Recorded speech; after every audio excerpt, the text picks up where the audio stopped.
የዘንድሮውን አርሰናል ግን አስባችሁታል? ፈጣሪ ረድቷቸው ዘንድሮ ስኬት በስኬት የሚሆኑ ከሆነ ለመላው ዓለም ሞቲቬሽን ሊሆኑ የሚችሉ ድንቅ የእግር ኳስ ክለብ ይሆናሉ።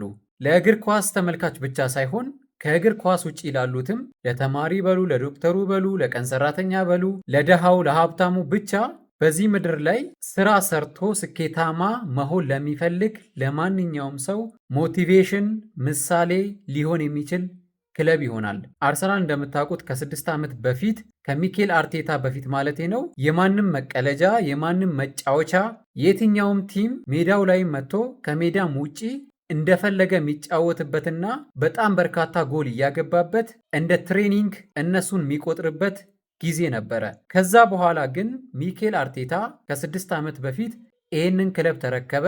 ከዛም በኋላ መጥፎ የሚባሉ ነገሮችን እያሳለፈ ቀስ በቀስ ግን ክለቡ ካለበት ነገር እንዲወጣ ክለቡ ቀን በቀን ወር ከወር ዓመት ከዓመት እንዲሻሻል እንዲያድግ እያደረገ በየዓመቱ ፕሮግረስ እያሳየ አሁን የዓለማችን ምርጡና አንደኛው ክለብ ሆኗል። በስኳድ ልትሉ ትችላላችሁ።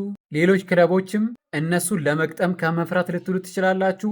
አሁን የዓለማችን ጀግናውና አስፈሪው ክለብ አርሰናል አርሰናል አርሰናል ብቻ ነው።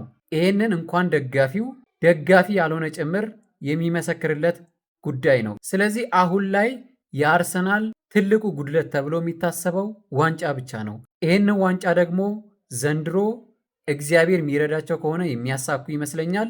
አስቡት፣ በዚህ ስኳድ አርሰናል ፕሪሚየር ሊጉንና ቻምፒዮንስ ሊጉን ቢበላ ምን አይነት ድንቅ ነገር፣ ምን አይነት ዓለም ሊማርበት የሚችል እድገት እንደሆነ እስቲ አስቡት። ስለዚህ ሁላችንም እስቲ ለዚህ ስኬት ያብቃንና አርሰናል ዓለም ሁሉ የሚማርበት ክለብ እንዲሆን ምኞቴ ነው። ስለዚህ አሁን ላይ በየትኛውም ዓለም የምትገኙ ለዓላማችሁ፣ ለስራችሁ፣ ለሐሳባችሁ ብቻ መሆን ለምትፈልጉት ልታሳኩት ለምትፈልጉት ማንኛውም ነገር ቀን ከሌት ከሰራችሁ ከተጋችሁ በእያንዳንዱ ቀን እድገት እያሳያችሁ ከመጣችሁ መጨረሻችሁ ስኬትና ስኬት ብቻ ይሆናል። ልክ እንደ አርሰናል ማለቴ ነው።